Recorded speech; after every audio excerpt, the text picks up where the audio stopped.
We also have John Atkin, who is an author, civic historian, and heritage advocate, who offers offbeat insights into Vancouver architecture, history, and neighborhoods. He has created and conducts unique and popular walking tours throughout Vancouver. He's also the author of 5 books on Vancouver, including The Changing City, Architecture and History Walking Tours in Central Vancouver with Andy Copeland. I think what was interesting in the Arthur Erickson film was that there's that rather large black obelisk in the middle of his model. I never said one single word about that. And then we talked about, Ray and I were chatting in the middle of the film, and we were talking about the 50-story tall building that got laid on its side to create Robson Square. The possibility that that might actually be Arthur's building that he laid down on the side to create Robson Square. The other thing that was interesting, and just in that film, his whole area of busways and things like that, which in planning, I think, on paper, sounds really good, but I think would be hell in the city if they actually built that, because that would suck everyone off his pedestrian streets down to the shopping level that the buses would generate. But it does go a long way to explain the design of Robson Square, because I've often tried to figure out why Robson Square fails as a space. And it's because of the skating rink, which was an afterthought. And Arthur was speaking at a thing many, many years ago, and I asked him a question about Robson Square. Well, why the skating rink under the road? And he said, oh, wasn't it meant to be? That was the entrance and exit for transit.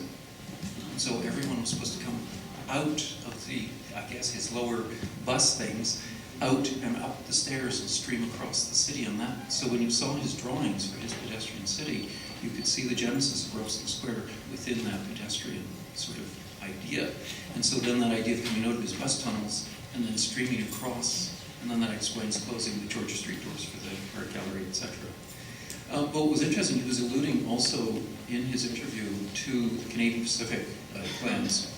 And this is the time when the rail yards along False Creek are just starting to become redundant in terms of the shift in how we move freight. Containerization is just in its infancy, and so we're just starting to see a shift in how the intercity rail yards are being developed. And the Canadian Pacific Railroad started to float some interesting ideas about what to do with their rail yards. And they came up with a fairly concrete plan in the early 1970s, which they presented to the City of Vancouver. And the City of Vancouver didn't turn it down in terms of, no, you can't build that. They came back with the new team council and everything and said, we'd like to talk to you about social housing and affordable housing and different types of housing. And the railroad said, yeah, thanks very much, see ya, and pulled their plans off the paper and said no, and we'll come back later. And so when you then come back and look at what's happened to the Expo lands, which are the old rail lands, it's surprisingly similar to that original Canadian Pacific Railroad plan. So there was a failed plan that's actually seen realization in a slightly different form. But when you overlay the two, it's surprising how similar they actually are. But I think the best failed plan ever was the trench through the West End to move traffic around Vancouver. We could talk about all the various different components of the freeway, but the most frightening one was the trench through the West End. It was a 35-foot deep trench, 8 lanes wide, and this was to get traffic on Arthur's Pacific Boulevard connection. Well, instead of doing the loop where he did across the Cole Harbour waterfront, he took the loop, or the other planners took it down through the West End and down Denman Street in that trench. And that would have just made the West End completely and utterly unlivable.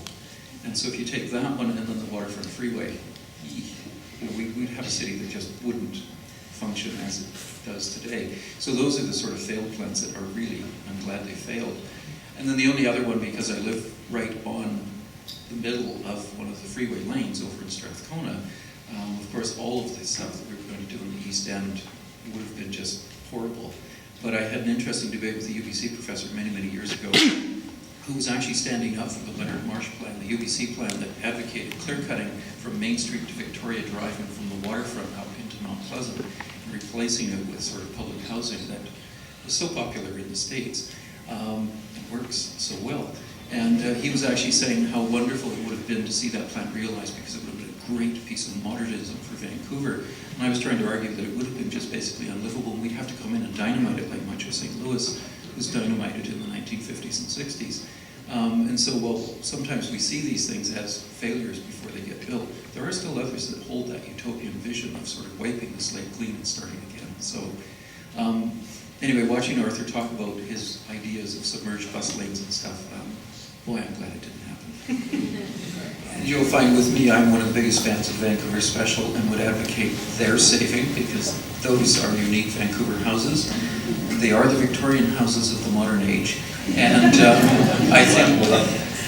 I think a lot of what struck me when I came to Vancouver in '74, and what struck me about the city coming from Victoria was that there was a number of really great buildings, and that one film sort of waxed lyrical about the Burke's building, and then just within, I think, 3-4 years of that film, the thing was demolished.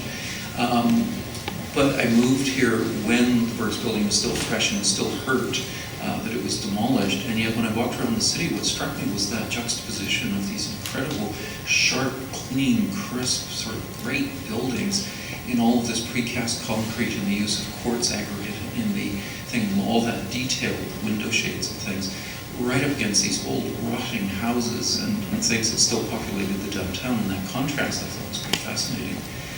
But it was that sharpness of the modern buildings that I found really refreshing coming from Victoria to here.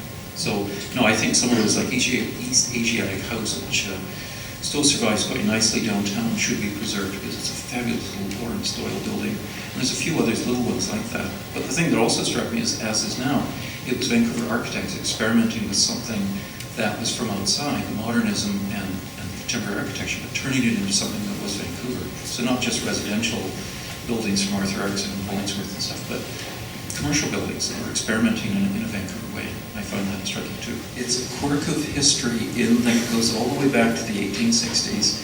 And good old Colonel Moody of the Royal Engineers, who had an unauthorized expedition into what is today Vancouver.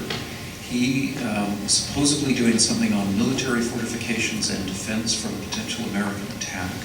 It turned out to be an early real estate speculation trip, and he came out and was mapping resources and various other things, and on his little map, completely unauthorized, and the first film made allusions to the British Navy having a mast reserve near downtown for their ship's masts and things. And what he did, he drew a map.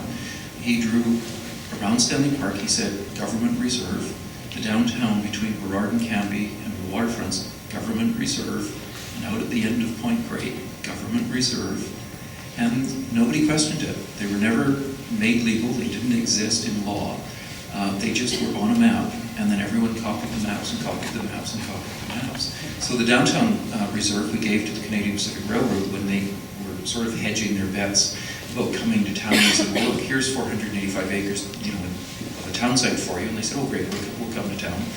And Stanley Park, of course, became Stanley Park, that reserve.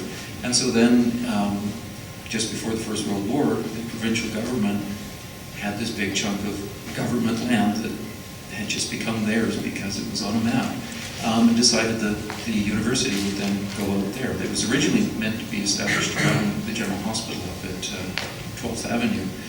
And the site just proved to be too small, and so they hiked everyone out to Point Grey, and that's where the university was. And then there was a land swap deal with the city of Vancouver, the provincial government, and others. And perversely, how this works with South Falls Creek and land swap, the provincial government ended up with a bunch of land on Burnaby Mountain that used to belong to the city of Vancouver, and that's then where the second university ended up. So it's just happened to be cheap land, as Ray said, and unfortunately it was on the outskirts of the city.